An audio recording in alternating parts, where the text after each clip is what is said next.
Good evening and welcome to Spooky South Coast. Tim Weisberg here along with the silent assassin Matt Costa, science advisor Matt Moniz, and also my voice, which is back, which is nice. It's nice to have my voice back since I had to do the show last week alone. Thanks, guys. You're welcome. It's everybody was pretty much sick all at once. Yeah. Stephanie Burke was not here. She was away, but she was also sick. She was just sick while she was away. And she's sick again this week. She actually showed up to do the show, and she was messaging me and telling me like some of the symptoms she still had, and I said, no, don't come in. First of all, like if you're sniffling and coughing and wheezing and all that stuff, like trust me, it's terrible to have to talk on the radio if you're already feeling like that. But also, I'm just starting to beat down this cold that I've had for weeks. I don't need to catch something else too. So, Moniz, if you brought in any germs from the lab, I don't. It's funny. I just started at a new lab this week. I know, and I'm worried about what you're going to start bringing in for show and tell. But well, and congratulations on that too, by the way. Thank you. And we are going to be talking tonight about UFOs with our guest, Dr. Irina Scott. Do I sound all right, man? I sound a little bit far away to myself. All good over there? Okay. So we'll be talking a little bit later on with Dr. Irina Scott. We'll be talking about her own personal experiences with UFOs, as well as some of the information that she's learned in her research. But I'm really excited to have her on because when she was on with us on Midnight in the Desert a while back, she was telling us how she had her first experience in the Bridgewater Triangle. Well, she was telling us where the experience was, and I realized that it was in the Bridgewater Triangle when she started explaining to me the specifics of where it was. So you look like, Matt, you look like there's something wrong. It definitely sounds weird to me. I don't know what it is either. I don't know why I have to be like right directly on the mic. I can't go off mic at all usually. And this one's usually pretty good, but we'll figure it out as we go along. So we'll be talking with her coming up in just a little bit about her experiences. And then before that, though, we have some special guests that will be joining us to talk to us about, you've heard us mention it for a few weeks now, the X-Filers United Conference, which is coming up. And I believe we have our guests on the line for that. Good evening. Is this Jamie? Oh, I should turn the phones on. There we go. How about that? Hello. Yes, Jamie. All right. We have Jamie Mauricio on the phone with us from the X-Filers United Conference. Is it going to be just yourself, or is Val joining us too? Val should be joining as well, yes. Okay. Oh, and here we go. She's coming in now. So let's add her into the conversation. Oh, and I dropped Jamie off. This is starting off well. Let's welcome Val to the show. Good evening, Val. Is that you? Yes, that's me. Hi, how you doing? Hi, it's great to talk with you. Good. Thank you for having me. I'm just waiting for Jamie to call back in now because I cut him off accidentally when I went to take your call. Okay. All right. I'm much more professional at emceeing events, I promise, than I am at pressing buttons on the radio. I'm sure you are. I have no fear. So we will have him join us in a few moments when he calls back in. But we've been talking for a few weeks about this X-Filers United Conference, and it was your idea, Val, to put this conference on. What gave you the idea of putting this on? Well, there was actually two things. One is it's one of my all-time favorite shows, number one. And there was a great energy, the resurgence, the new season. There was an energy. And I said, it really would be nice to have people together who love the show, but not just the romance and stuff, the whole show, And then I said, and then I thought, well, I don't really have, many of my friends are not interested in the paranormal like I am or in the X-Files. So I said, I really would like to start meeting people and maybe put something together where I can meet people where we can discuss and learn from each other. And that's how it started.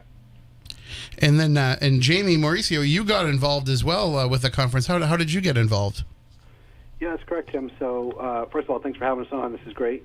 And I I've been a researcher of the paranormal ufology topic for a little over 10 years now, and I'm always looking to attend local conferences. And so when I did a Google search back in December, the conference X-Filers United popped up, and I saw the organizer was Val, so I actually reached out to her via email. And then she wrote. I said, "Hey, I'd love to help out with the conference if you need some help." And she emailed me back, and so Val and I met in person about a little over a month ago and chatted, and I've been helping Val organize the conference since then. And it's really, the lineup is fantastic. Just taking a look, it's going to be happening from Friday, April 26th to Sunday, April 28th. And you can find out all about it by going to x-filersunited.com if you want to check out the website. It's happening at the Crown Plaza Hotel in Warwick, Rhode Island. And really, it's a who's who of strange and interesting topics and people that you've heard on this show before, friends of ours and some friends of Moni's, and names that will certainly be familiar to anybody that is familiar with the topic of the paranormal. Of course, Greg and Dana Newkirk will be there, Colin Schneider. There'll be a screening of the Bridgewater Triangle documentary, which is something that I know has come together recently with Aaron Cadju in the house, Tom Reed, Paul Eno, Gary McKinstry, Mike Stevens, Shane Soroyes, Joshua Cutchin, Suzanne Chancellor, Mike Clellan, so many people. And of course, one of our favorite people in the world, Andrew Lake, will be there as well. I'm so glad that you're including Andrew, because you really can't have something paranormal in Rhode Island without including Andrew Lake. Well, I'm just amazed at our lineup, and a big part of that is for Jamie. I mean, I was asking the universe because I needed some more help. I needed help, and the universe gave me Jamie, and he really helped bring a lot more people to the conference, a lot more speakers. And Jamie, I was reading your bio on the website, and you're originally from here, from New Bedford. That's correct, yes. Originally from New Bedford, Tim, and I lived there, grew up there, moved to Rhode Island back in 1999, and lived in California for a couple of years, but been in Rhode Island for a while. And really, my background was really a mainstream kind of person. Didn't really have much insight into the ufology topic until about 10 years ago. Some events happened, some strange events happened that led me down this path, down the rabbit hole, and now I've been researching the topic for 10 years, and think it's a really important topic and something that a lot of folks should be aware of, and so I'm passionate about it and love getting the stories out.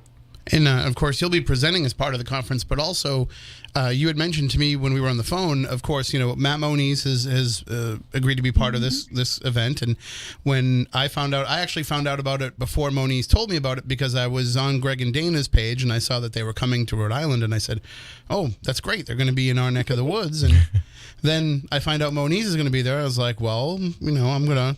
Well, let's clarify. I'm going to be there running the audio-visual part of things. Yeah, but you're going to be there talking with people and sharing your own stories with people. People can go up and talk to you, and so this is really going to be like a great gathering of people. But Jamie, you were talking about not only having people present things individually, but also having some roundtable, like panel discussions and all different ways of approaching these strange topics that just don't get enough. We don't all get together enough to talk about these things. Yeah, absolutely, Tim. Absolutely, yes. On Saturday evening, we'll have a dinner planned. We're looking to have a speaker panel at that dinner event with several of the speakers. That should be an awesome part of the weekend as well.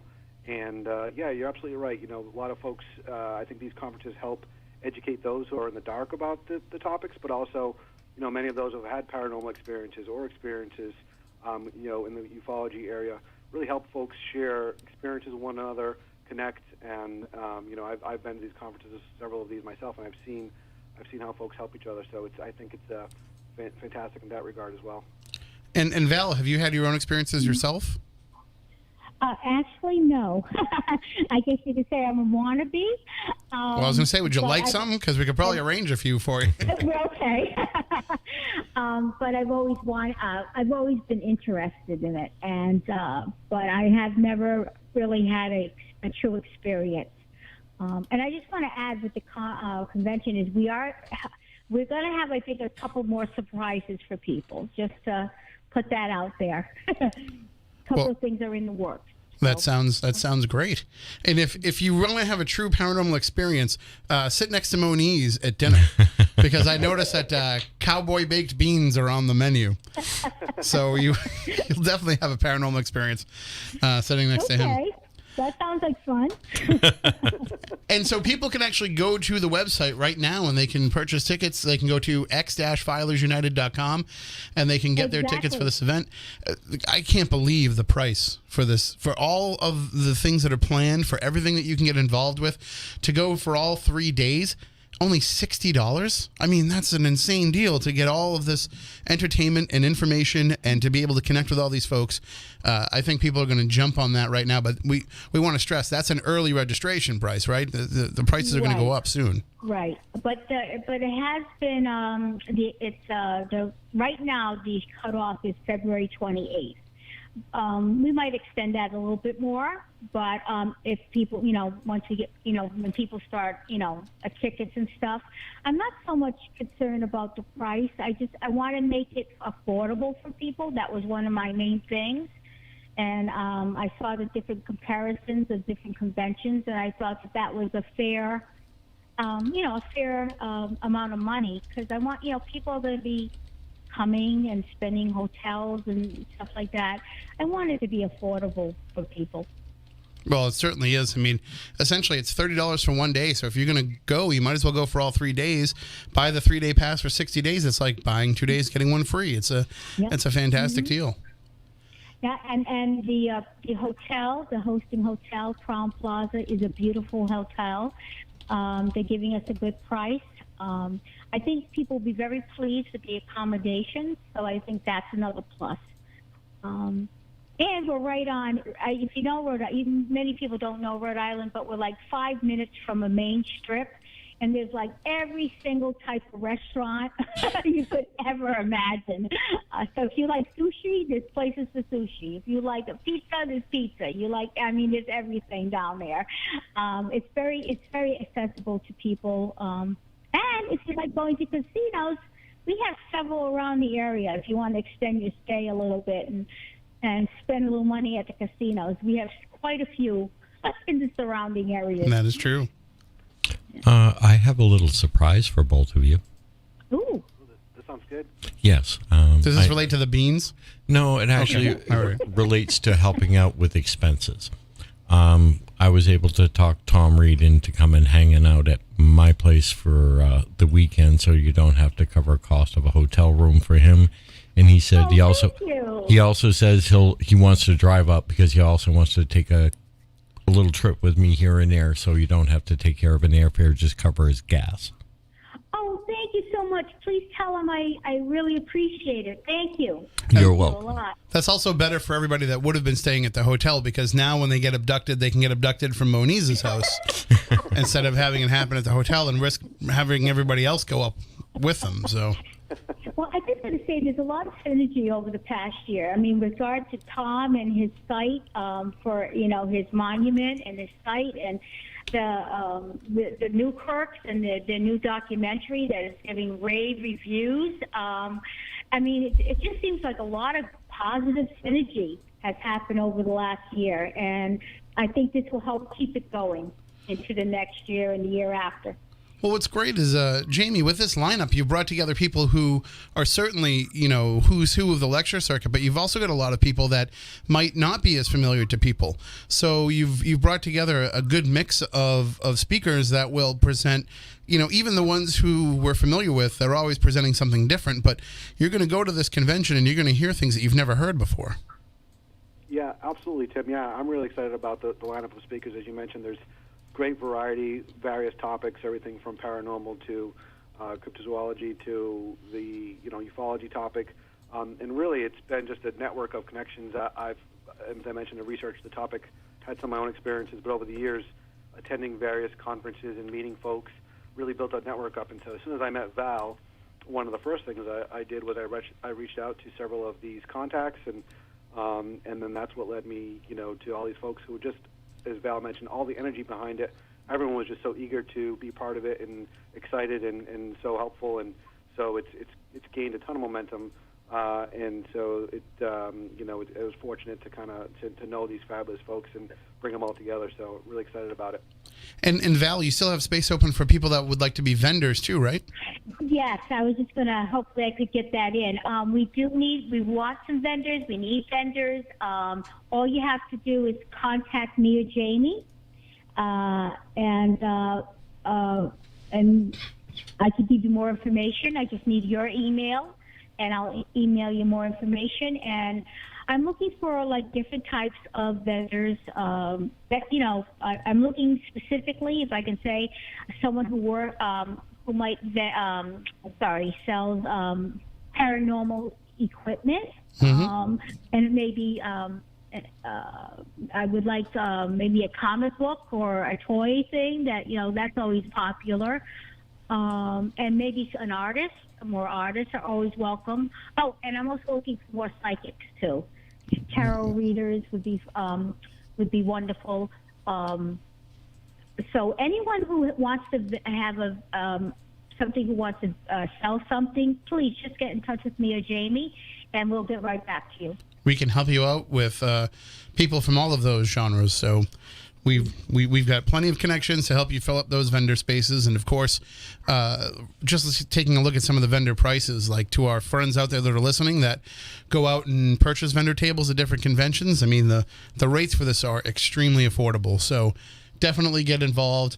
It's absolutely worth it to have people who are of like mind all together and have us all get together for a weekend and make it so that all the normal people that are staying at the Crown Plaza Hotel are like, what are we doing here? Why did we pick this weekend to come and stay here? Yeah, thank God the Crown Plaza has had a few conventions that are like outside the box, so they're going to be happy. They'll be fine. So, yeah, that'll be good. That'll be fun. I just want to have fun. I really want people to have fun, to really get to know each other, and to learn and to share their ideas, their experiences, and maybe make some new connections, that they can continue after the conference or convention. Well, I'm looking forward to it. I'm looking forward to getting to meet you guys in person, and we'll keep everybody up to date with everything that's being announced for this as we get closer to the event. But again, if you want to go to the website to check it out for yourself, just go to xfilersunited.com. That's x-filersunited.com. You can get all the information. It's happening April 26th, 27th, and 28th at the Crown Plaza Hotel in Warwick, Rhode Island. For those of you who are outside of the area, Warwick is the place where Taps used to have their office. So when you used to watch that show, they'd show all the aerial shots. That's Warwick, but this is literally like it's close to Providence, but it's still kind of small town America. It's a great place to come and visit, and I know that we can scare up a good time for everybody with all of our friends around this area. So it's worth traveling, no matter where you are in the country or where you are in the world. Come and get together for this event. It's going to be fantastic. Val and Jamie, thank you for putting this together, and we look forward to talking with you more in the coming weeks. Well, thank you. Thank you so much. Have a great night. Thanks for having us on. I really appreciate it. Have a good one, then, guys. Take care. Take care. Thanks. That's going to be one heck of a party, I think. But also a great opportunity to really learn a lot of things, too. Oh, what I like is people that have been involved in the subject matter for a long time, locally, as well as, some people from a bit further away. It is a good line. I don't know what's going on, Matt, but when I'm going to cough and I turn down my microphone, I can still hear my cough over the microphone. Is it not turning off? There's something weird going on over here, and I don't know what it is. Has the engineer been in playing with stuff? No, yeah, it's a problem that happens here at other times of the day. But I'm looking over and I'm trying to see what might actually be causing the problem, and I can't see anything that would be an issue. But we'll work our way through it. I did figure out what's probably causing some of that phone feedback. It's because we have to boost the phone so high to get it to kick out over the video so that you can hear it over the video, that it's just over-modulating. So I asked the engineer to fix that. Just in case people want to know. Well, because people... Huh? Just because people want to know. Well, people complain about it, so I'm trying to let them know why it happens. But I asked Frank if he could fix that, and he could kind of boost the audio from the phone. And I think he put it way down on his to-do list. So, because we are literally the only show on this station where we would have more than one person on the phone at once. Like everybody else either just doesn't know how to do it or won't even bother. Like I've heard, I won't name names, but I've heard one of the hosts on this station, Chris McCarthy, tell people on the air, he's like, oh, we can't have a guest on the phone and take calls at the same time. I'm like, you're outright lying to the audience because we've been doing it for how many years? Everybody else does it. So you're outright lying to the audience. But whatever. So, yeah, we're the only ones that do it, but we'll get it fixed. And so we will be joined in just a few minutes by our main guest for tonight, Dr. Irina Scott. We'll be talking about, well, we'll talk a little bit about the truth behind UFOs. Are we being told the truth? Of course not. But what is it that they're covering up?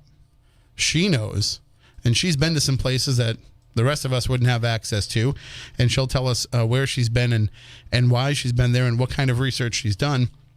And then in addition, we want to talk to her about her own personal experiences. We want to talk to her about what happened to her and her sister in Massachusetts. And this is why I had Moniz make sure that he was definitely going to be here for this show. I told you I would be. Because you've been a long time researcher into this flap that occurred throughout southern New England at that time, and for a while there was quite a stretch of it. So I can tell you that Dr. Scott is very excited because this has been something that has kind of plagued her whole life, and we're telling her, well, we think that we may be able to help you get closer to some answers. So she was very excited to come on the show, and I'm going to see if I can get her on the line here. Okay. I should probably... Matt, do you mind seeing if you can get her on? I probably should have told you that ahead of time. I would try the landline. Well, that's why I brought in some of the research material I dug up over the years.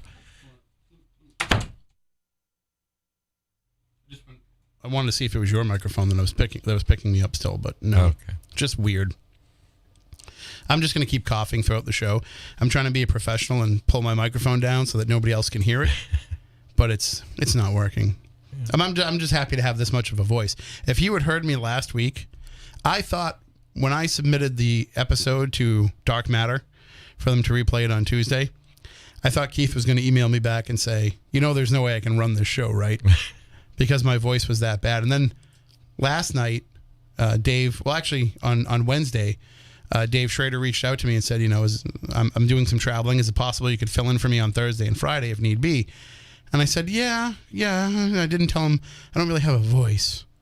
But thankfully, he didn't need me Thursday. But he had me fill in last night, and I was very worried that I wouldn't have enough of a voice to get through the show. But thankfully, I did. So, who is the guest, if I may ask? Last night, we talked to Dr. Eldon Taylor about subliminal... I did that all last night.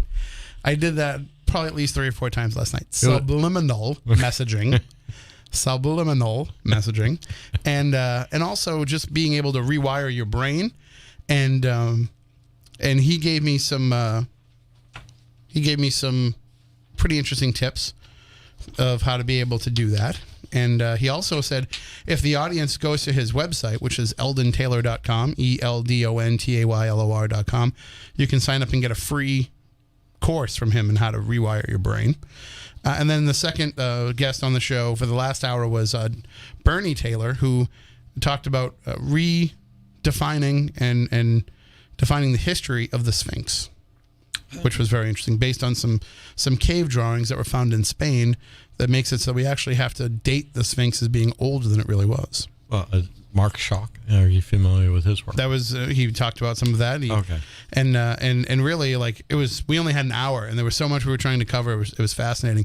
So he reached out to me this morning and said, he'd like to come on Spooky South Coast sometime, and so did Dr. Eldon Taylor. And I don't want to seem like I'm poaching guests from Midnight in the Desert, but we all share. But I kind of am poaching guests.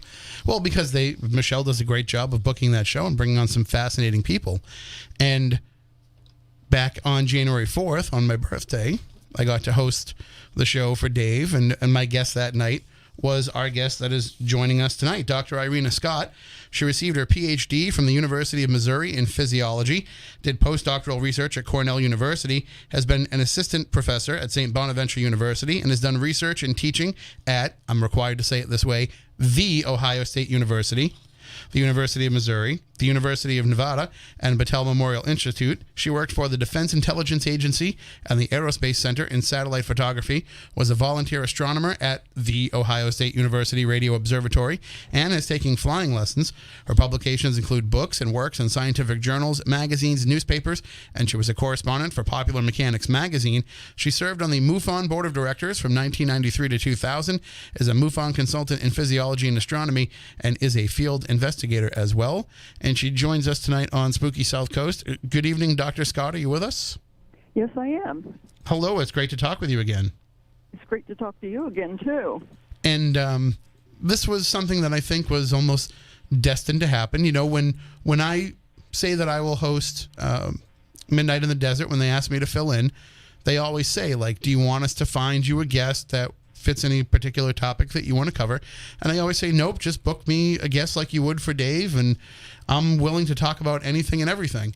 And it just so happens, of course, that the first guest that night that I talked to was you, and we find out that automatically there's a connection between what has happened to you and what I've been doing here for years and talking about the Bridgewater Triangle. So I think it was kind of destined for us to meet over the radio airwaves. Well, I'm certainly glad, because I've been reading about that. And so you've been researching into the Bridgewater Triangle? Uh-huh. Well, I can tell you that Matt Moniz has been researching the UFO connections to the Bridgewater Triangle for a long time.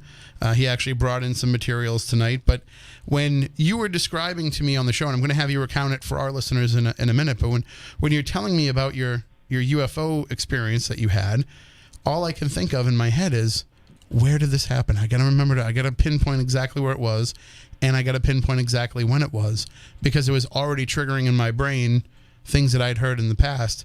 And kind of instantaneously, I was able to realize, like, this is why we were supposed to talk. So before we get into all of the work that you have done in UFO research and some of the places that you've been to and some of the things that you've seen, let's start off with that first experience. Let's talk about how you got interested in this topic to begin with. Okay. Should I start at Boston, or should I start for when I was a child? I would actually, this is why I definitely want to have Moniz be part of this. I would actually start with your childhood experiences, because I found that to be kind of the most fascinating part of this whole thing. It was an aspect of UFO encounters that I was unfamiliar with. Always start from the beginning. Okay. This started when I was very young. My sister and I were she was about 4 and I was about 6. And we were very poor, living in a farmhouse and sleeping in an attic room. And neither one of us had heard of UFOs or anything. We just had a radio, and my parents played particular stations on it. So we hadn't heard about UFOs for years later, but we were sleeping in the opposite beds on the opposite side of the room, and it was a nice clear night and after dark, and I woke up and something was flying around the room. I had no idea what it was, but after watching it for a while,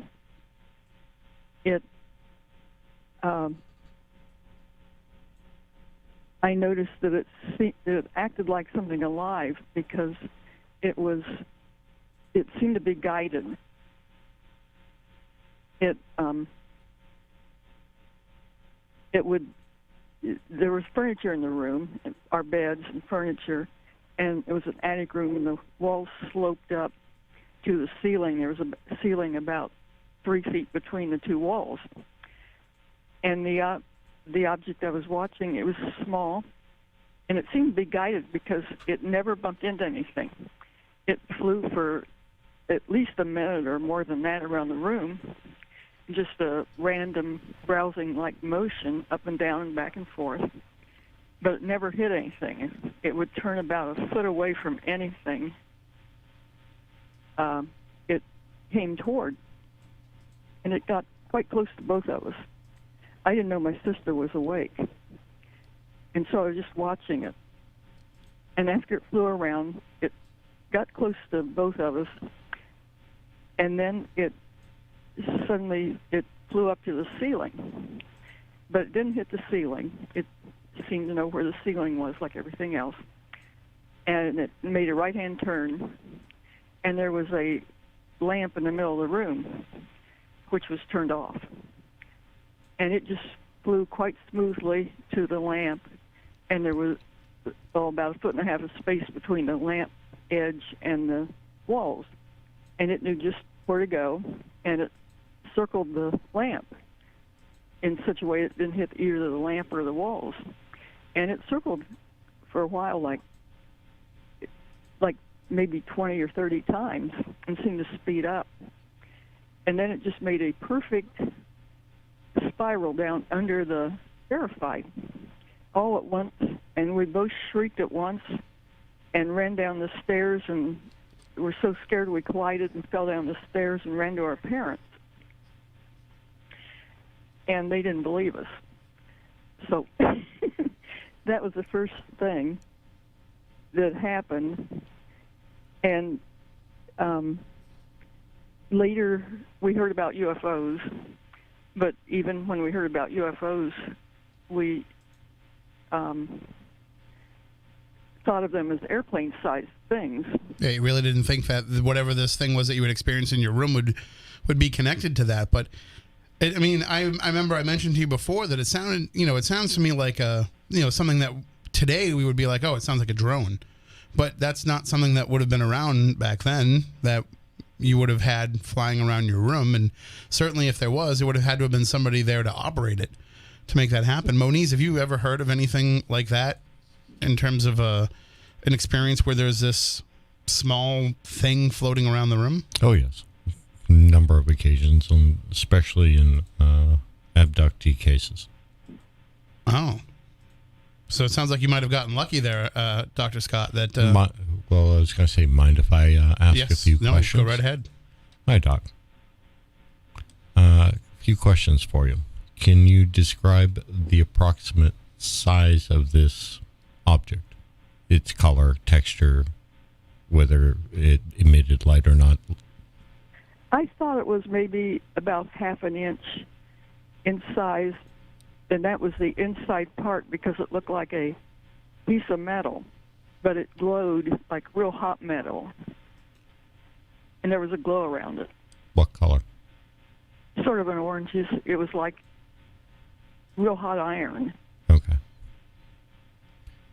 And you're saying it was about 1 inch. Did it have a particular shape?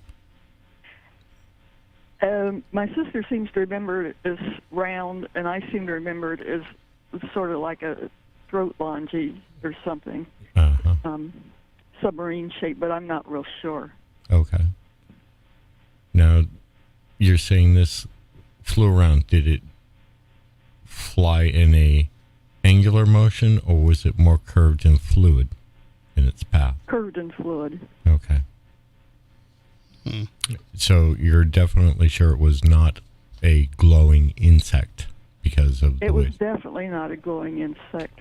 That's what I'm trying to determine if you know. No, it didn't turn off or on and go through the swooping like a lightning bug or anything Yes. like that. Okay. As you understand, some people say, oh, it's just a lightning bug flying around the house. Well, it was like a bug, but it definitely wasn't a lightning bug. Okay. And Dr. Scott, in your work as a MUFON field investigator, have you ever heard anybody else having a similar experience? Yes, many years later, I read a book by Jenny Randalls, and she talked about, well, I read an article, she talked about bedroom sightings of young children, of small objects in bedrooms, and then the people often fit a pattern where they later see UFOs. And we were odd because usually this happens to one person. And with my sister and I, we had that experience together when we were young, and then we had another experience later together. And just so we can clarify, when you had the experience when you were younger, what was the location? Now, obviously, you were in your bedroom, but where did you live at the time? We were in north of Ohio. It was a very rural place at that time. We had just a gravel road that was sort of like a trail going by, and our neighbors were farming with horses. We'd just finished farming with horses, and the houses were quite a ways away from each other, and we were on a family farm, and neighbors were our family. May I ask what year? I don't mean to out you in terms of your age, but we think it was about 1948. okay. All right, so let's kind of fast forward. Now, that's the only experience that you had really with anything UFO related until this later experience that you had here in Massachusetts, right? No, I had a couple of other things. Oh. Once I was sleeping outside on our porch. We had a rock porch, and large ball of light flew over, and very slowly. And I just woke up and saw it, and it was flying over. And when it was directly over me, all the dogs in the neighborhood began to bark, and our dog locked in the kitchen, began to jump and bark and make noises. It couldn't have seen it, but I thought there was some kind of an animal reaction. And then my sister and I both had seen other ones before we had one together, before we had a sighting together again. So she had another experience in that same area in Ohio? Uh-huh. What was her experience like? Well, she was driving with somebody else, and she saw what looked like a UFO over a neighbor's house that just disappeared. And she had kind of a date, but later, just at random, I was talking to these neighbors, and they said they had had a UFO land in their field, which was sort of unusual, but neither of them knew the right date, although it was roughly about the same year. And so then the two of you were together again when you had the experience out this way. Uh-huh. And so why don't you walk us kind of through that and give people kind of the circumstances of how that came about? Okay. It was 1968. It was July the 13th, 1968. And I was working for the Defense Intelligence Agency in Washington, D.C., and she was taking postgraduate work at Drew University in New Jersey. And since we were both on the east side of the country, we decided to drive up and see the New England states. And so I drove up to Drew one morning with some coworkers and let them off and took pictures of them and her and things. And then we drove up to Boston. We reached Boston while it was still daylight, and we decided to explore some more. So we went up. We were on Route 128, and then we went to Route 3, and we traveled up it to into New Hampshire. And I found out later, just by accident, we were kind of on the same place that the Hills have had their sighting, part of it. And we came back to Boston and went around the Outer Belt. And then we took Route 9, and we went into Boston because I wanted to get in the heart of Boston and stay all night and see Boston. But we couldn't find a place to stay. They said everything was filled up. And so we were taking Route 9 back out of Boston. And we began to see a blinking light south of us. It was, we could see airplanes. There was a airport, Northwood Municipal Airport, south of us. And we could see the airplanes flying in and landing with their landing lights and all their airplane lights and everything. And the object we were watching appeared to be lower than the airplanes. And it just had one light. It was a very, very, very white light, and it was blinking off and off. And my sister kept saying, "This is odd." And I kept saying, "Oh, it's a helicopter," blinking its landing lights. I'd never seen anything like that, but I wanted to explain it. So we were kind of arguing. And then we both admitted to each other we'd seen UFOs, and it wasn't something we talked about. And so we kept on driving, and I went on the, what was on the outer belt, 128, and we were watching it. And then I drove on the Route 95, the freeway, and it was still ahead of us. And we were arguing about it. So as I was driving along, there was the woods on the west side of the road, and about, I guess, maybe 50 feet away from the car, there was something that looked like a glass basketball. It looked like you could see inside of it, and inside of it was this light that was going through a spectrum of different shades of red and different shades of blue. And I had no idea what that thing was. But as we drove by it, it was off to the side of us. The inside of our car lit up in green. And I had no idea what was going on. And I looked around. I didn't see anything green. I saw no green beam. The light beside the car wasn't green. So we kept on, and we were still arguing.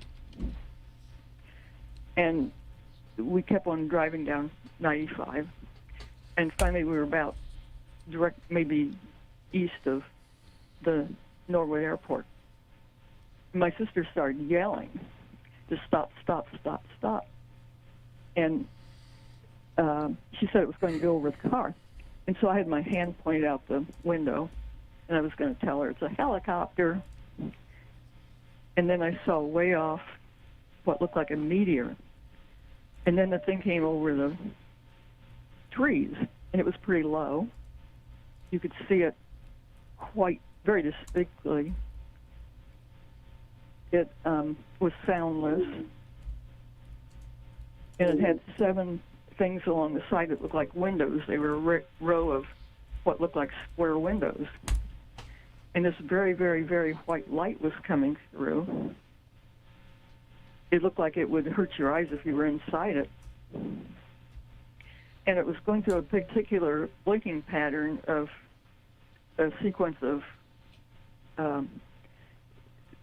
when the lights are blinking on and off.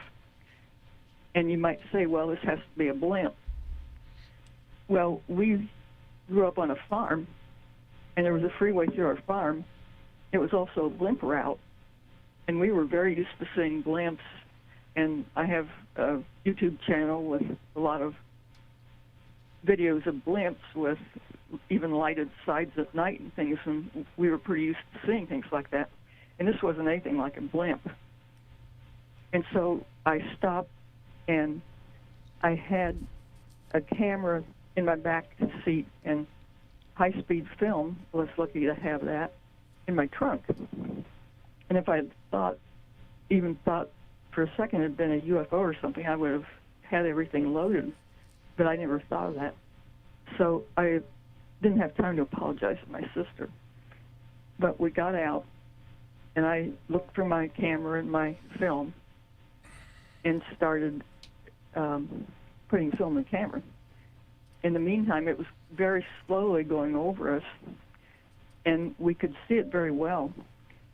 And it looked like we could see inside the windows, and we were discussing what's inside the windows, and we kept asking each other, how many windows do you count, what's in there, what do you see, to make sure we were both seeing the same thing. Do you hear anything? No, neither one of us heard anything.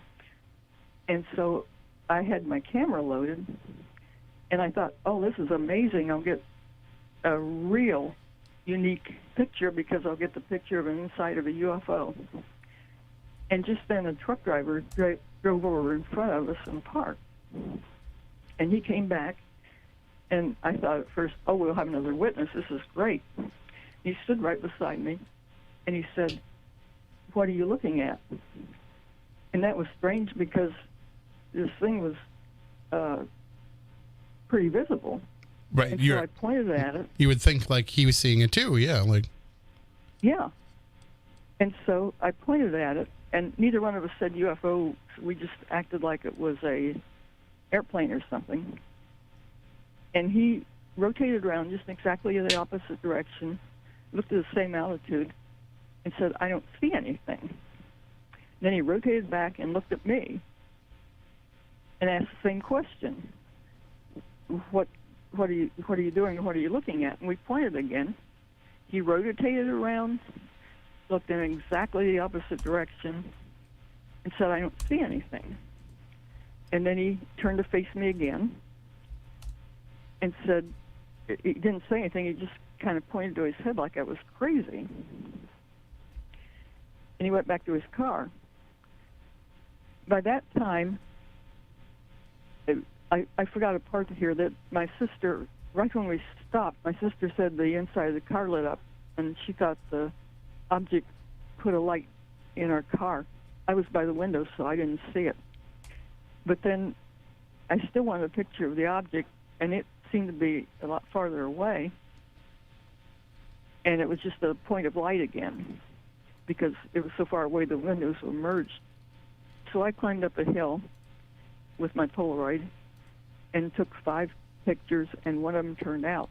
It was guesswork because it was timed exposure. It was nighttime, and I was pretty careful in guessing at the time and everything.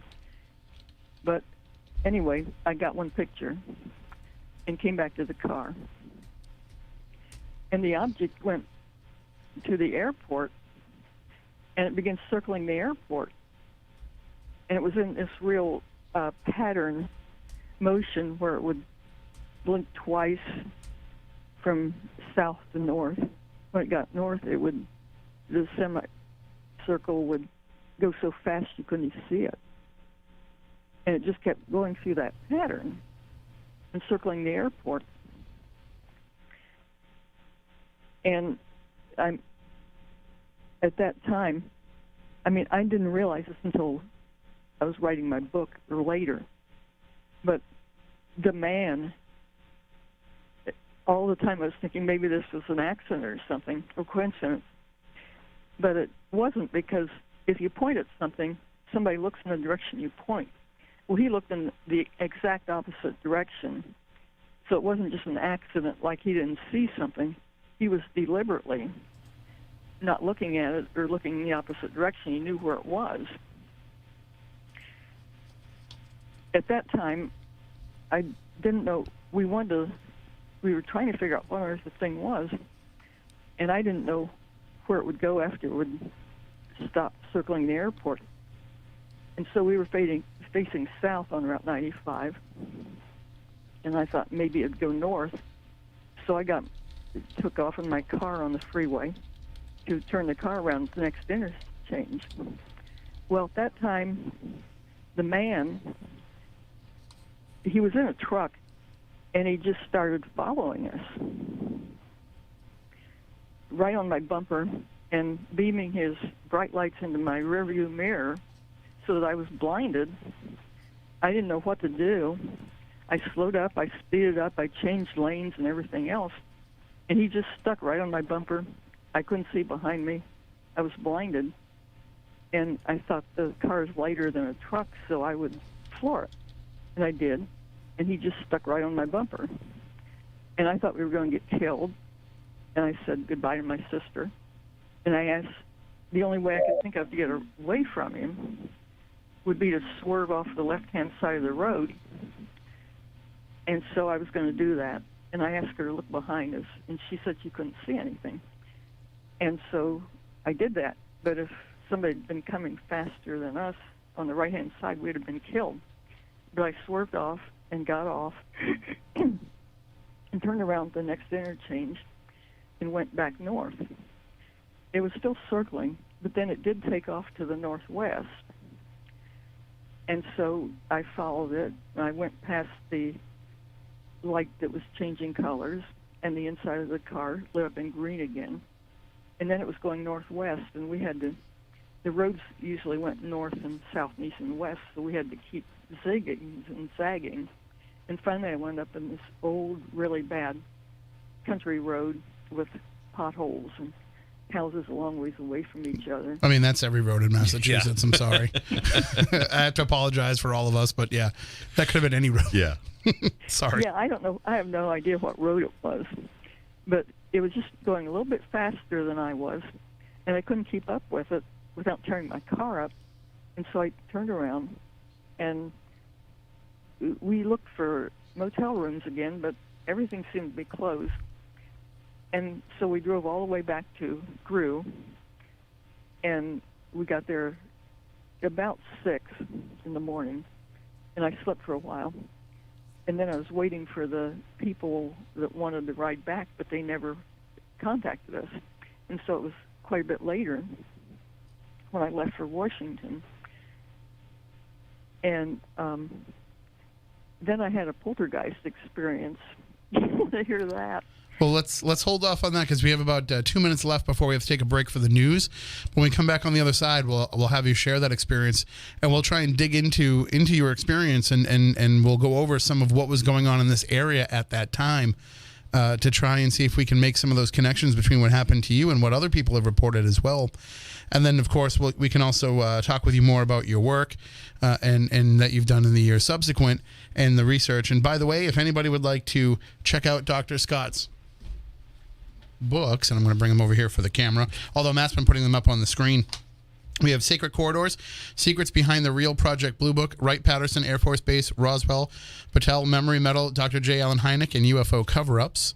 You can get that book as well as the previous one, Inside the Lightning Ball, Scientific Study of Lifelong UFO Experiencers. Those are both available on her website, irenascott.com, if you want to check that out during the break. And we'll have it linked up with everything here in the chat room, and you can be able to go over there and pick up the books during the break. So why don't we do that? We'll take a break for the news, Dr. Scott. We come back on the other side. We'll have you tell us more, and then we'll kind of dig into some of the other things that were going on in this area at the time. Great. All right. And just a reminder, during the break, we do have a couple of events coming up as well. We'll be at the Oliver House in Middleborough coming up, as well as at the two houses in Winchendon, the Murdoch Whitney House and the Isaac Morris House. You can get tickets to those events at SpookySouthCoast.com. The special is still on. You can get those during the break. So we'll be back with more Spooky South Coast coming up in just a few moments.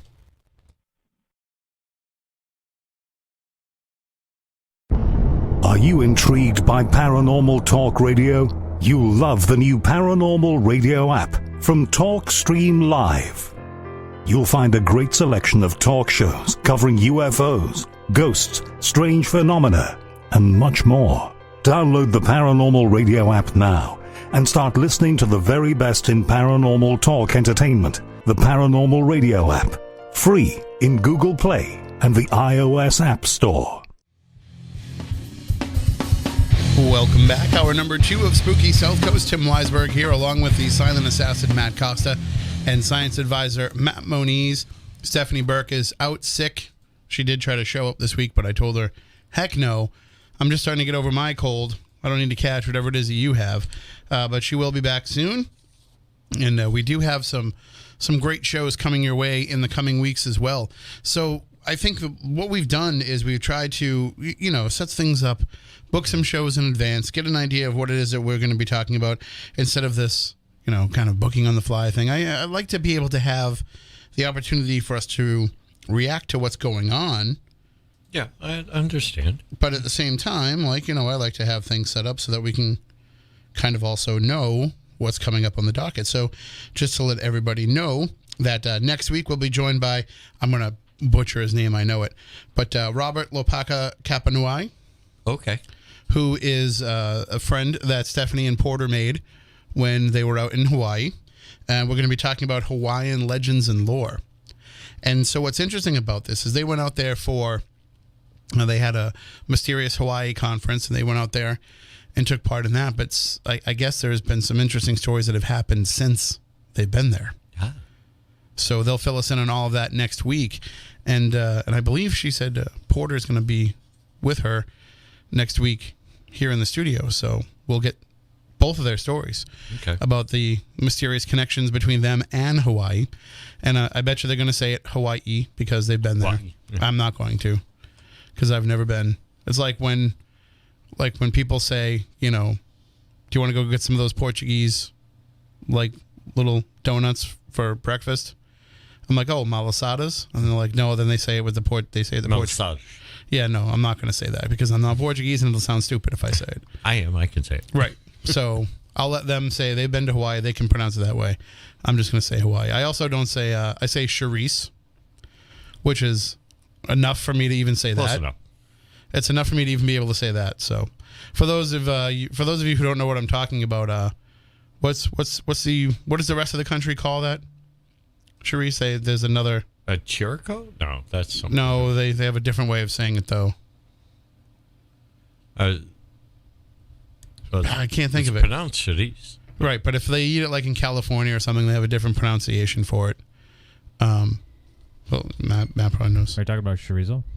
Yeah, chorizo. But chorizo's the Spanish version? Central American version. But it's not the same thing. It's the same thing though, isn't it? Kind of, sort of. Yeah, similar. No, it's all spicy pork sausage to me. Right. And it's all delicious. So there's that. All right, why don't we get back into the discussion with our guest tonight, Dr. Irina Scott. I don't know, Dr. Scott, you're probably not aware of this, but at some point on every episode of Spooky South Coast, we have to talk about food. Yeah. So that filled our requirement for this evening. It's just, we don't mean to do it on purpose. It just naturally happens because it's all that we think about. But you were sharing with us before the break your experience here with your sister, and I just want to take a step back before we get into your poltergeist experience. You had mentioned that this happened in the area of the Norwood Airport, but you said that it kind of happened in the woods that was kind of to the west. I remember when we talked before, you said it was kind of over Sharon, right? Yeah, I looked at the map. When I made my notes, it was 1968, and the roads have changed. But we went down Route 128 to Route 95, and there's a woods on the west side of 95 before you get to the airport, and that's where we saw the light. So I'm looking at a map now. So we're talking in the area of like Walpole, kind of in the area now of what we would call like the Route 1 area where out like in the Foxborough Walpole area. Yeah. So I mean it's a little bit outside of the Bridgewater Triangle in terms of like how Aaron Cadju would define it, but I would certainly include it because of the amount of strange things that are reported out there, especially from a UFO perspective. So it's more in like the Canton area? Yeah, kind of. Looks like it's a little bit more. It was south of 128, right? Yeah, but not too far south. So yeah, kind of in that same area, Canton, Norwood area, and I would definitely include that as being part of that, Yeah. and especially when you're saying what you're describing is similar to some of the other craft that's been reported, not only in that area over the years, but as part of that flap, which we'll get into in just a bit. But before we do that, why don't you recount for us that poltergeist experience that you had? Okay. I drove back home and got back to Washington, D.C. pretty late. I was going to bed, and I did. And I began to hear walking sounds in my room, like a man walking around with shoes on. I couldn't figure out what on earth it was. There was a little bit of light coming into the room from a street light. I couldn't see anybody. And when the walking got close to me, I would try to reach out and touch it, but I couldn't. And I could just hear this walking. It would go a few steps and stop, and then be someplace else in the room and go a few steps and stop. And I never heard anything like that at any other time. And I couldn't figure out what it was. And so I was terrified, but I went to sleep.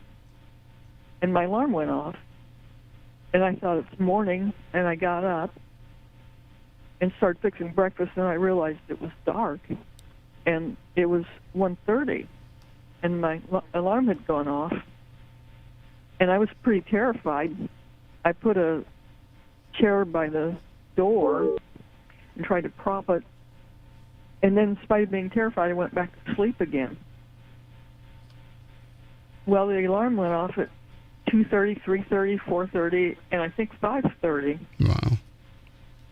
And the alarm had the nub you turned it with had been broken off, so it was real hard to turn, and I normally use pliers to set it.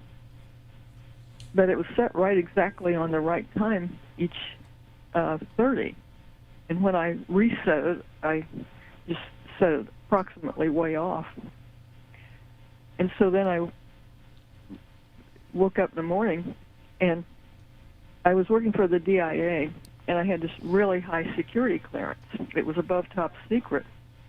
And I was afraid I had just gone insane. I'd never heard of poltergeist. And the only thing I think of is I'd gone insane. And so I was scared to death, not only with whatever was going on, but also about going insane. I might lose my job because of my security clearance. And so I was sitting on the bed, and suddenly my toothbrush flew across the room and hit the wall. And then everything became normal, thank heavens. And I had been rehearsing how to not speak to anybody at work because I was afraid I was insane. But nothing else happened after that. And I'm sure, Moniz, we can discuss this too with Dr. Scott. I'm sure she's heard similar stories in the year since. But I know, Moniz, you and I have talked about the fact that people who have had UFO experiences will report other weird phenomena that take place. Usually most people that have UFO experiences also have ghost experiences or paranormal experiences or cryptid experiences or all of the above. Once you're affected by one, you're affected by all. It seems to be a theme. I'm sure that's something that's popped up in your later work with MUFON, Dr. Scott. Yeah, much later I found out about poltergeists and that people that have close encounters often see poltergeists, but I sure didn't know it then. And it would have been nice to have known that, so you wouldn't have thought that you were going crazy. But so why don't we kind of dig into this a little bit then? Because as I told you when we discussed this, I remember saying to you, I have to have you talk to Matt Moniz because he has spent a lot of time researching and knows other people who have spent a lot of time researching the UFO flap that was going on in this area in, 67, 68, 69, right?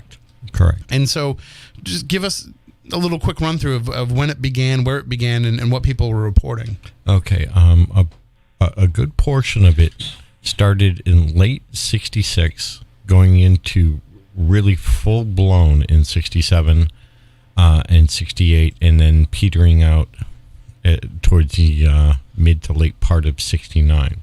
But a bulk of the reportings came from roughly northern Rhode Island into parts of eastern Connecticut, all the way up through the tip of Cape Cod and around the Boston area. And what was going on at that time, obviously, was the Vietnam War. And there are, as the doc may know, a couple of bases that were of strategic importance at the time. They were SAC bases, in particular Otis out on Cape Cod. And they had a nuclear arsenal there, and it was part of, the cap that we used to fly around there. But the sightings that we're seeing were a large amount of disc-shaped objects and cigar-shaped objects. In 1967, there were a series of really, really clear photographs taken by a couple of individuals, one being Harold Trudell. He took close to 100 different photographs in a several-month period in Woonsocket and Cumberland area around the diamond mine. And I feel like we should throw this out there because Dr. Scott might not be familiar with the geography, but where she had her experience, we're talking about 25 miles. Continue going down 95, and you're going to be there in probably less than 20 minutes. Huh. Yeah. And now where I'm talking about is literally stone's throw away from there. You're not far at all. And these photographs were extremely good. And there's even a short, I think it was taken in Super 8 at the time, Super 8 millimeter, of one of these craft during daylight operation in, I believe it's in Cumberland. It's either Diamond Mine Hill or somewhere in that area. The exact location was never, divulged because of whatever reasons they made up at that time, because they didn't want people treading on private property or whatever. He wasn't supposed to be there in the first place. However, but he was able to get a very good video of it. And later on, a person by the name of Joe Ferrier, who had a series of encounters, took a bunch of photographs of the same object, stills. And but he got introduced to Trudell by his own investigations. And Trudell wound up being what back then was called a contactee. He wound up meeting an individual at the corner of a farmer's field out there, and he had some information imparted to him and things like that, and the typical, we're here to observe you, we're, kind and gentle space brothers and looking to be, that particular type of thing.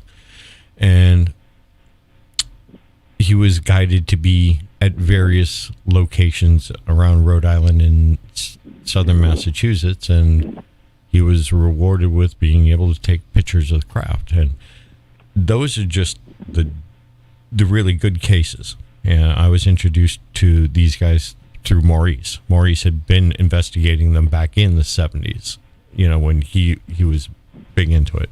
Maurice was my mentor, just for clarification, Doc. And I was able to look through both Joe Ferrier's material, because he created Probe Magazine and all of that pertaining to the whole flap. And what I'll do, Doc, is I will make copies of the magazines, I should say, for you, and send you copies so you can read about the history of what happened up here for yourself. Hopefully you'll glean some information that you may find usable out of that. But getting back to the rest of what happened, these... Thanks. Not a problem. These encounters happened all along the coastline of southern Massachusetts, Rhode Island, and Connecticut. And a lot of landing cases happened. There was series of landings that happened in the Cape, out on Truro, Wellfleet, and then there was the sightings that's actually in the Wareham police log, 67, over onset. It's witnessed and verified by members of the police department and fire department as well. I think you actually saw that report, didn't you?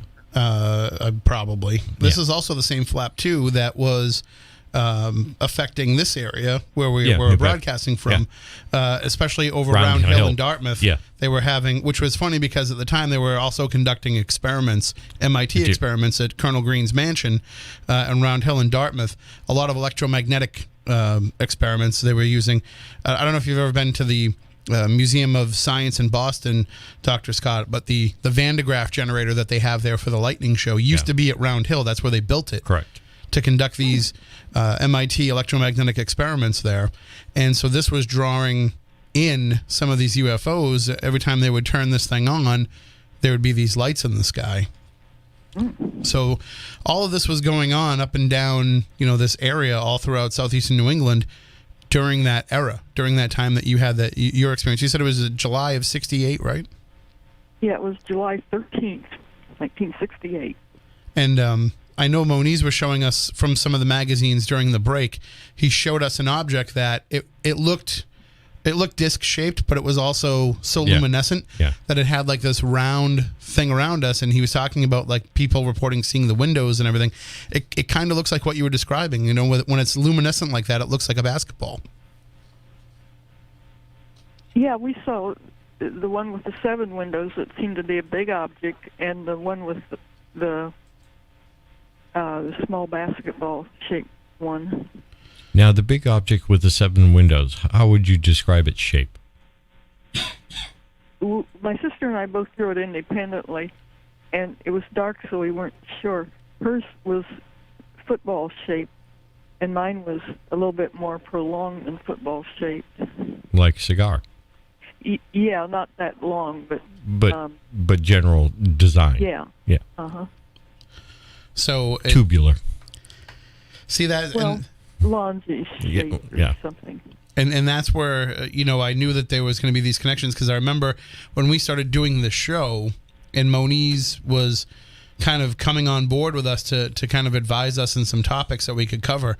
One of the first things that he was telling us about was Joe Ferrier and some of these UFO cases that happened. So it always stuck out in my mind as something to kind of further explore down the line. And then, hearing your story, it's like that fits in. Like, it's one thing when you can hear a story and, it has an experience for somebody that leads them to the work that you have done. But then to say we can fit it into this bigger picture too of some other things that were going on, and then that doesn't even take into account the whole Bridgewater Triangle aspect to this. The fact that this is an area, Dr. Scott, where we like to describe it as a bit of a thinning of the veil, as a bit of a doorway into something else, because we do have such amounts of high strangeness that happen here that it can't be ignored. And it can't be dismissed as just being coincidence. There's a reason why all of these things happen here, and it's everything from UFO sightings, abductions. We have cryptid encounters. We have ghostly experiences. Every bit of paranormal phenomena takes place within this region where you had this UFO sighting. So I don't know if we can kind of extrapolate from your experience that it ties into all of the triangle phenomena. But one of the things that I don't hear a lot of is what happened to you and your sister, where you saw this man basically tried to, deny what it was that you were seeing, and then tried to kill you. I haven't heard a lot of that associated with triangle experiences. That's amazing to me that happened to you. You got the trucker Copacut Road, but that's just a legend, though. Yeah. What's that? There's a legend here of a mad. They call it the Mad Trucker of Copacut Road, where there's a dirt road that goes through the Freetown State Forest, and people will report seeing this truck in their rearview mirror. The lights will shine bright in their rearview mirror, Doing exactly like you said, riding right up your bumper and trying to run you off the road. But then when you pull over on the side of the road, it disappears. But it's kind of more of an urban legend than anything else. But you saw a flesh and blood person. Yeah, and he definitely didn't act normal. And I can't help but kind of think that I don't know if I want to tie that in. Let me ask you, Dr. Scott, do you tie that into something metaphysical, or do you tie that into something of this planet? Do you think it was somebody? I mean, obviously you have you have above top secret clearance, so you know things that we don't know. You know things that you can't tell us. But would you think that would definitely have to be a flesh and blood human being, or could this have been some sort of a metaphysical projection? I have no idea. He looked like a perfectly normal person, as far as I could tell. Nothing odd about his appearance or about the way that he acted, aside from trying to kill you? He didn't even have an accent to me. Could you tell nationality? No, it was dark, and I was thinking about getting a picture. So in spite of the fact he acted really weird, and I was scared of him. How about his dress? I didn't notice his dress. I just noticed the truck was sort of like a large U-Haul. He caused us to split apart, though, because after I talked to him, I was afraid with my high-speed film, I might get lens flares from the freeway. And so I wanted to climb up this hill that was beside us. It was sort of a stupid thing to do, probably. But my sister became protective, and she said she didn't want me to climb the hill, and she wanted to either go with me or not. And I told my sister to guard the car because I was afraid the man would take over the car. And so he separated us because finally she stayed by the car and I went up the hill. And so he kind of separated us just because I was being very cautious about him. I mean, it definitely sounds like it was a legitimate. I mean, I'm not trying to discredit your sighting and your experience, but it sounds like it was a real person as opposed to being like one of these, Men in Black type encounters. I don't know, because he certainly didn't act normal. Well, right. I mean, why would somebody be trying to tell you that you're not seeing what is obviously right in front of your own face, and then, trying to run you off the road at the same time? And you just said there was a legend of a trucker. What kind of a truck did the trucker have in the legend? That's like a Mack truck, right? In the Mad Trucker legend, what kind of truck is it that people report seeing? Well, that's the thing. They all reported different things. Some are reporting like an 18-wheeler. Some are reporting like a Ford Monster truck. Mm-hmm. Some it's just a regular pickup. Some it's a panel van. I mean, this was like a large U-Haul.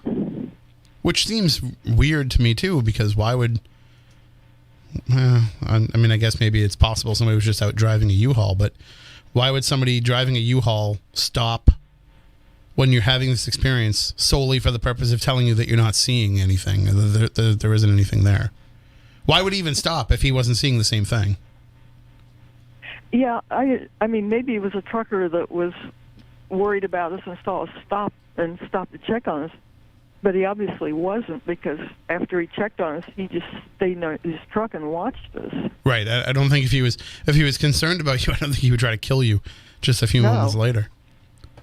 So that's in all your work, both. I mean, and I guess I know that you can't really tell us what you would know in your government work, but at least in your MUFON work, I'm sure that you've heard of similar stories, but nothing that would kind of indicate as to who that would have been. Certainly not any kind of clandestine, watcher type figure or some sort of agent of some unknown agency that would be looking to keep down your experience.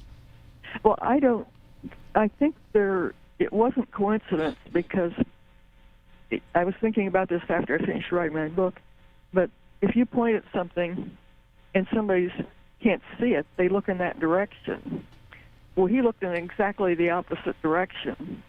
So he wasn't, when he asked, "What are you looking at?" and I pointed, well, he was deliberately doing something else. And he did it twice. And did you ever encounter at any point in your life, both professionally and privately, did you ever encounter any other weird individuals that might have shown up in your life, asked strange questions, or just seemed off?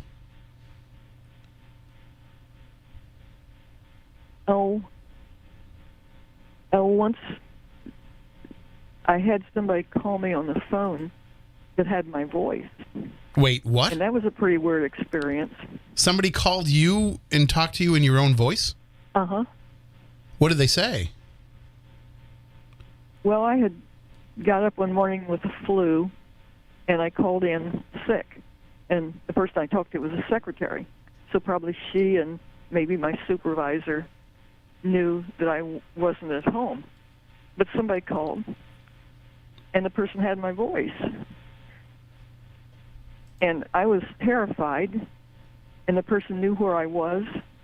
And I can't remember what we talked about, but I was so scared I called my mother afterwards. And I was ready to run home. I was in Columbus, and she lived about 20 miles away. And I didn't, but that was a pretty weird experience. So did your coworkers know that you weren't there that day when you went back to work? The only... nobody else... No, I didn't know anybody in the world that had my voice. Right, but I'm just wondering if as far as they were concerned, if you were there that day. Was this person there impersonating you throughout the entire day. No, I didn't even think of that. I just assumed, they knew I wasn't there, but I didn't think of anything like that. I mean, if they can mimic your voice, who knows what else I could do?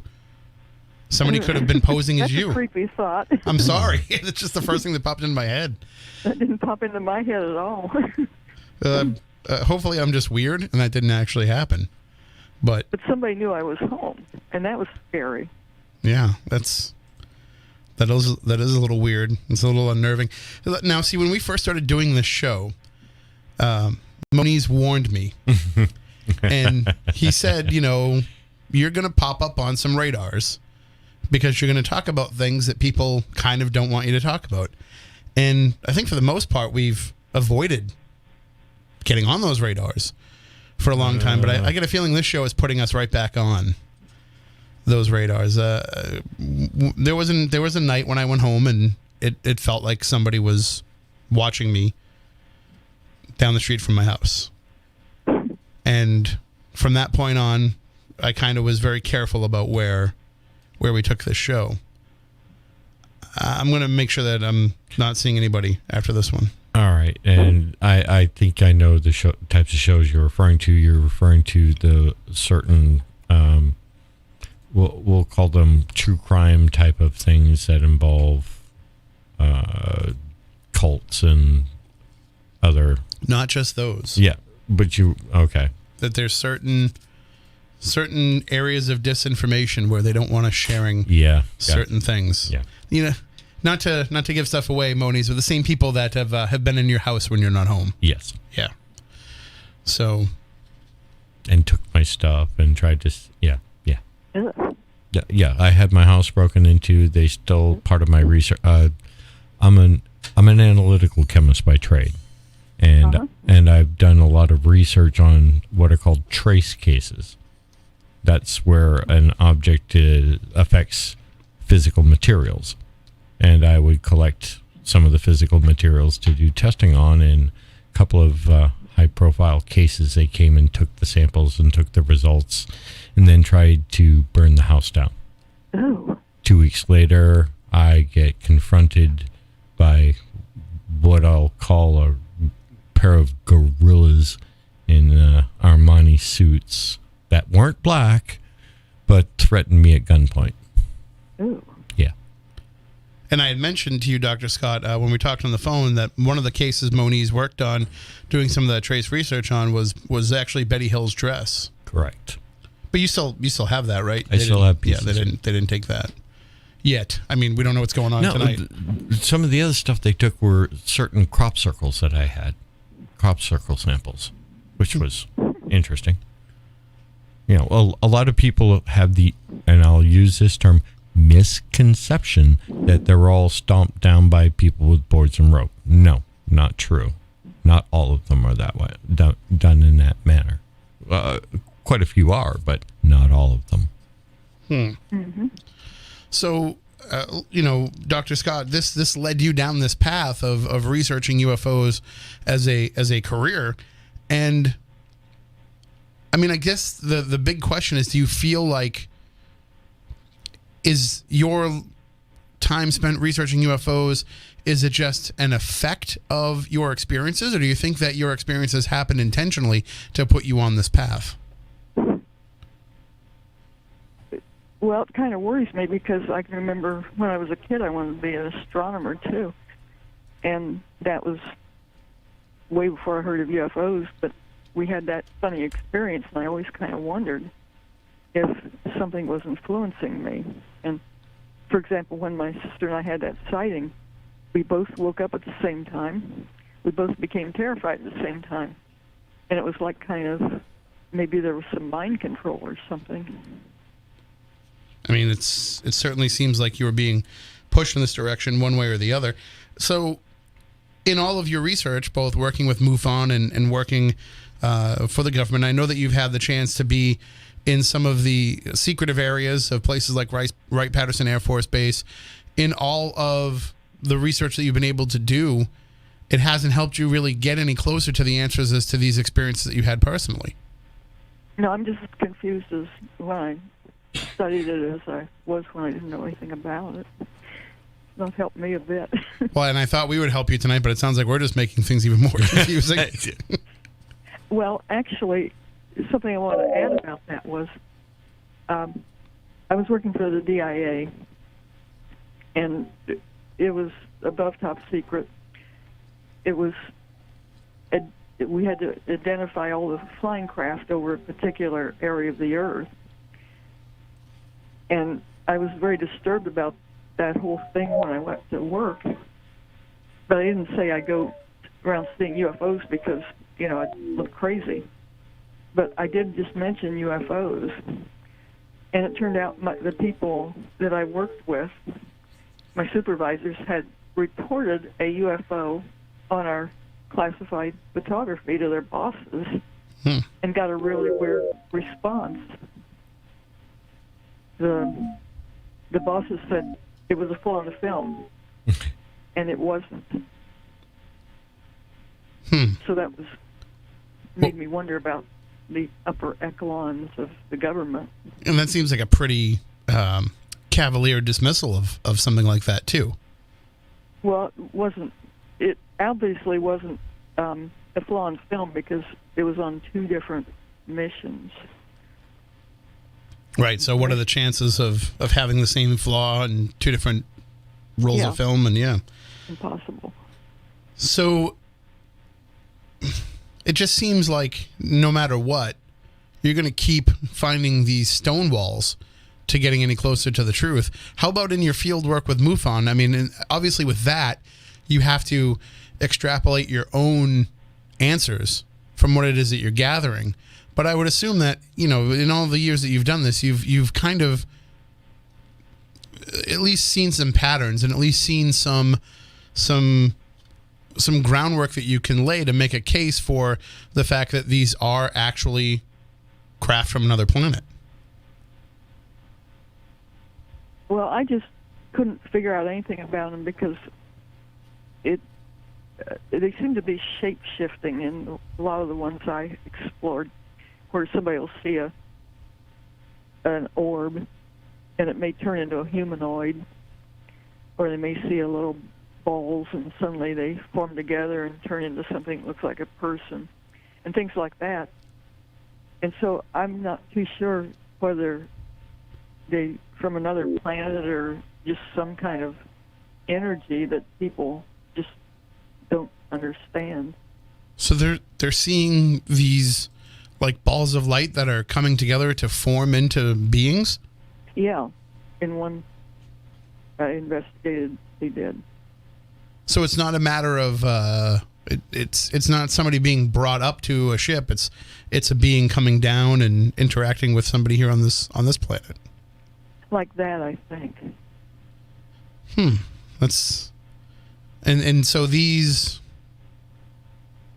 I guess these, is that like I mean, obviously you're only speculating, but is that like a transportation type thing, or is that those are the energies that are making up these beings, and it could be around us at any given time? Yeah, I thought that probably we just have very narrow senses of what we see, the radiation that we see, like light is just a small portion of the spectrum, and a lot of it's invisible to us. And the same way for hearing and things. And our energy levels and everything else. And we just may be exposed to such a small spectrum that there's a lot going on around us that we don't know about. That's kind of weirding me out a little bit too. This is going to be I know where she's going. Well, I mean, I'm sure you've heard similar stories then, if you know. Yep. Yeah, that's the problem. I don't like commenting on without having the permission from the people. I don't take that into account. Yeah, sorry. Yeah. Well, there was another sighting that was kind of like mine by Walter Webb. He wrote the book about it. I think it was called Encounters at Buff Ledge. And it happened about within a month, and it wasn't too far away. Did you ever hear of that? I have not. Sounds familiar. Yeah.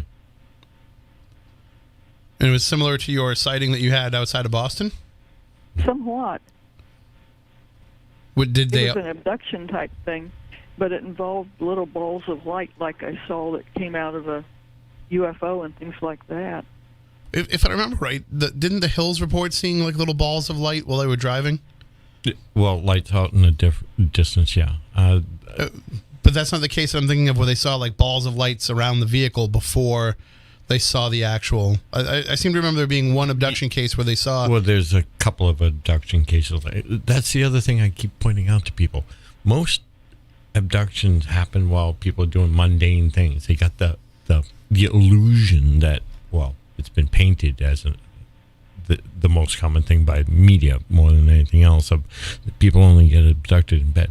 Most common activity is people driving when they're abducted. So, yeah. And I seem to remember hearing about another case where there was a car driving down the road and these balls of light just start like kind of populating around the car. There's plenty of cases like that. Okay, so it's probably many cases that I've heard. And yes, when the Hills had their encounters, when they finally came to a stop and the craft landed in front of them, that there were the little balls of light seen.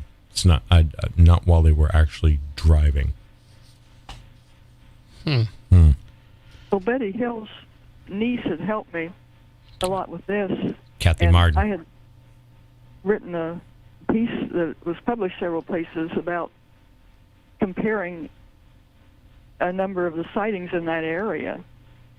And one of them was the Hills, and the one of Buff Ledge, and ours, and another one at Sharon, which was a town south of where our experience took place. Mm-hmm. And there were some commonalities among these sightings. Were they all kind of in the same time period? I mean, the Hills were what, Ledge- 62 or 63? 62. Yeah, the Bluff Ledge and mine were about the same, just within a month. The Hills was several years earlier, and I think the Sharon was just a couple of years earlier. Well, I mean, I can't say it enough. I mean, this area just has so much weird stuff that goes on. Excuse me. And it goes back centuries. So I think it was, 1690 was the first reported UFO, or 1670? Yeah. There was a UFO reported in the Bridgewater Triangle? Over the Muddy River. That was actually just north of it. So that's that feeds into the Charles, right? Correct. Yeah. So Yeah. we're talking like kind of Right up near north the tip. of 128. Yeah. Well, actually more towards Abington. Okay. So the tip of the Bridgewater Triangle area. So, I mean, we've got UFO sightings going back to the colonial era here. Well, after you told me about that, I looked it up, and it was in John Winthrop's diary that he wrote Right. about that. It was 1639. Okay. And what was interesting was I had about most of my ancestors, I think, were in Massachusetts at that time. Really? There's no way to tell if any of them saw it, but that was kind of interesting. In Massachusetts Bay Colony, so they'd be kind of in that area, I would assume. Yeah, some of them were in the Plymouth Colony, and some of them were in Boston, and all through that area. And we're talking about something that would have happened kind of right smack dab in the middle between the two. Yeah. And we were on Route 9 when we began to see our object, and we were not too far from the Muddy River. I looked that place up on the Muddy River, and I'm not too sure exactly where we were, but we weren't too far from it. I know Where that first sighting was. I know it feeds into the Charles, I'm pretty sure. But I wonder where else it connects to. The Well, Muddy it looked River. like it looked like it passed Route 9 several times, and we were on Route 9 when we started seeing the object. Well, the Muddy River separates Boston from Quincy, if I'm not mistaken. Our local commuter rail goes over it. I used to take that into work every day, but Yeah, it is near where you're talking about. Very near. I'm just trying to see like what else, if it's like some sort of almost like a path. You know what I mean? Well, it was a navigable waterway that was used at the time. Well, for smaller crafts, but. Sorry, that was pretty interesting. I don't mean to go down rabbit holes while we're on the air, but that's what ends up happening. Yeah. I just go over to Google and I start looking, and I'm like, wait, no, still hosting a radio show. Go down this path later.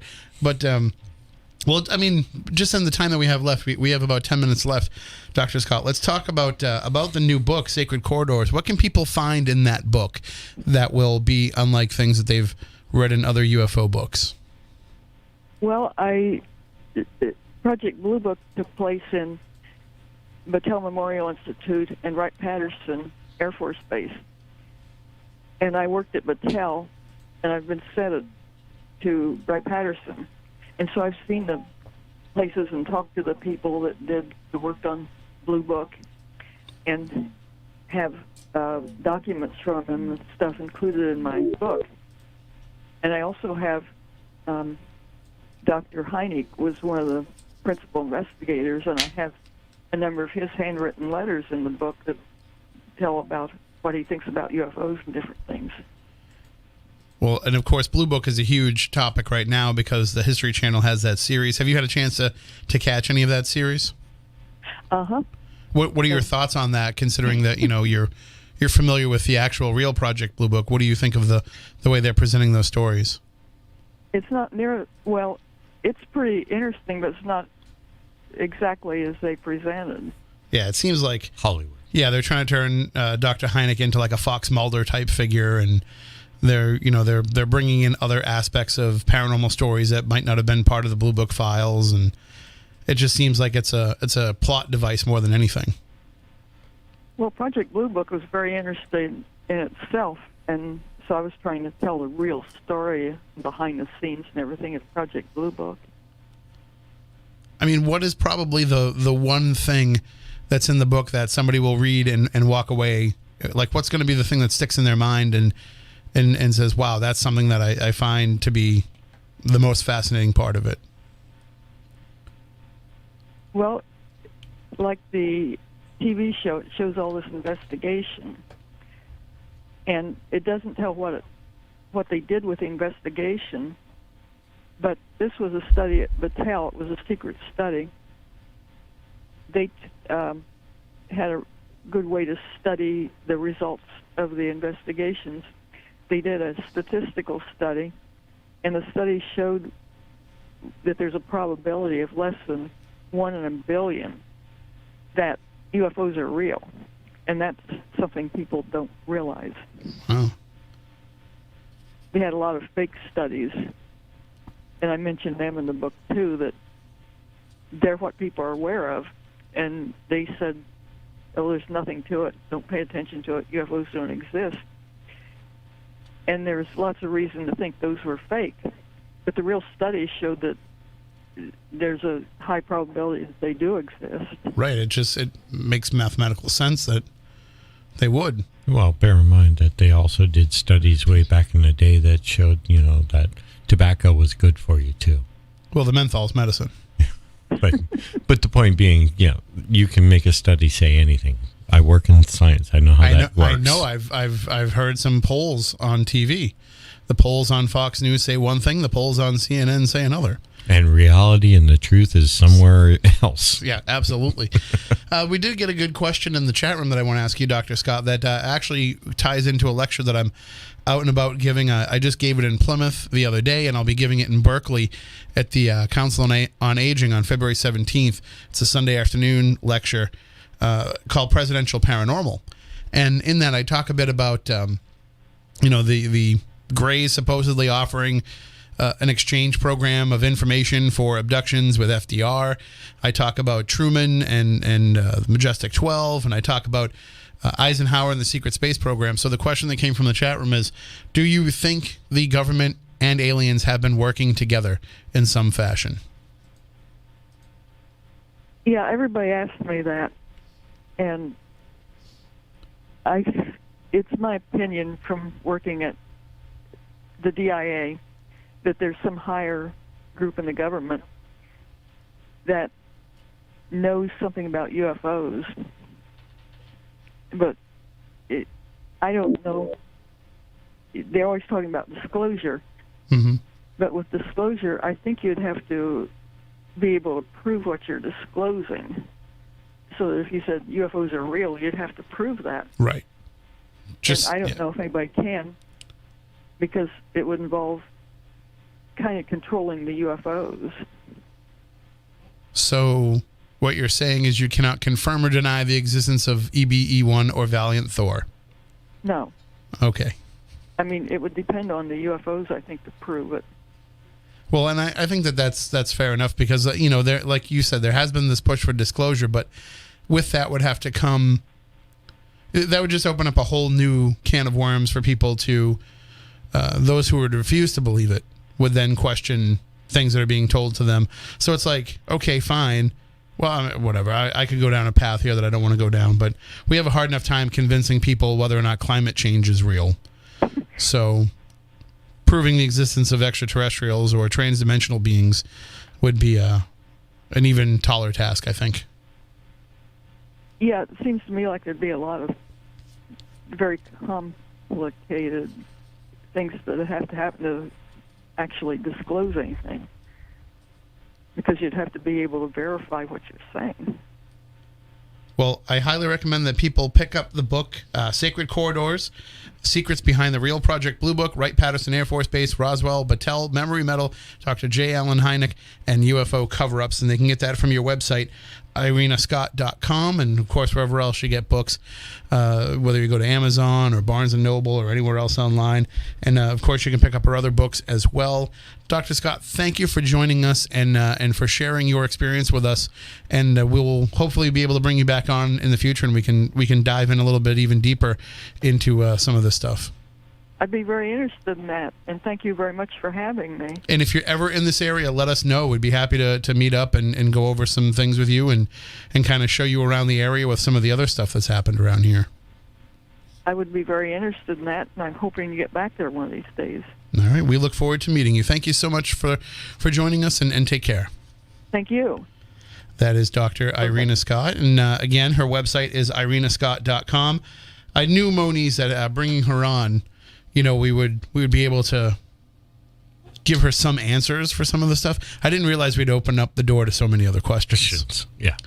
I mean, I know that that's what ends up happening, but I think that being able to take her experiences and place it into the context of something that you've been researching and been looking into for years. It hand in gloves with the rest of the stuff that was happening. So yeah. And like, this is I'm just going to give you her phone number because the two of you should just connect and talk, and between the people that she knows and the people that you know, I just think that there's a lot of interesting discussions that can come as a result of that.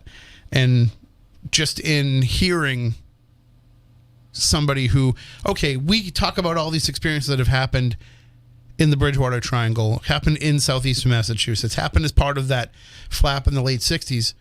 But now you're saying, okay, but here's somebody that had an experience there, who also, by the way, has above top secret clearance. This is somebody that has something at risk by coming out and talking about these things. Yeah. And this is somebody who could, man, I'm going to have a hard time sleeping tonight thinking about some of the stuff that she was talking about. She had a good amount of stories that were very, very somebody impersonating her. That's creepy. Yeah. And I tried to stay away from the creepy, but you know how it goes. It finds us. The ghosts I can deal with. The ghosts I think I have somewhat of a firm handle on. It's all this other stuff that I'm like, I really don't know anything. Every time I think I know something, it's that Rowdy Piper effect. Just when you think you know the answers, I go and change all the questions. And that's what we do here. And we'll do that again next week. Next week we'll be talking about Hawaiian legends and lore. I love that. I love being able to just kind of focus in, narrow in on a region or a people, a culture, and kind of learn about their beliefs, their spirituality, their views on paranormal topics, and hear some of the strange mysteries. But the mysteries of Hawaii and of the Hawaiian kingdom you think might be something of the past, but it's still happening today. And in fact, Stephanie and Porter have become part of those mysteries. And so they'll share that story with us next week. If you want to get in touch with us during the course of the week, you can email us spookycrew@spookysouthcoast.com. You can also reach out to us on Twitter @SpookySC. Follow us on Instagram. Follow us on Twitter. Follow us on Facebook. Like us on Facebook. Really, anywhere where you can follow the show, please do. Subscribe to the YouTube channel. Subscribe to the podcast. Email us. Let us know how you found the show, how you listened. Let us know what topics you want us to cover. What are your favorite shows? We love hearing from everybody. So do that. That's our question, our ask of you. And until next week, for Matt, for Stephanie, I'm Tim. Stay spooktacular.